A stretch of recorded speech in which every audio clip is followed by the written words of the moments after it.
О, вот еще. Опусти.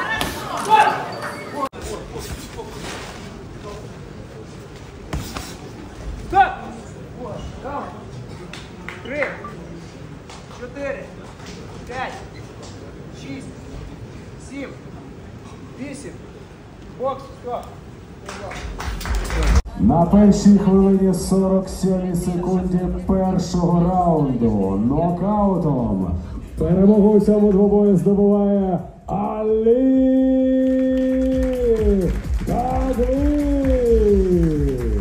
Ну чому так швидко все закінчилось? Тому що бив потужно, напевно. Не знаю.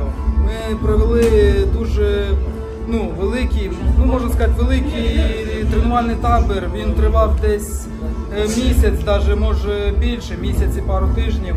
Ми дуже гарно підготовились та були готові до цього поєдинку. Ецілер хрону татарлара, кім бунда яша, кім хрима яша, ецілер балабан селям, саунус не мені бахасанус. Вболіваєте за мене, я дуже радий, чох саусизе, сіз менім юригме, юригімде. Хрим, ватан, миллет. У него все есть, да?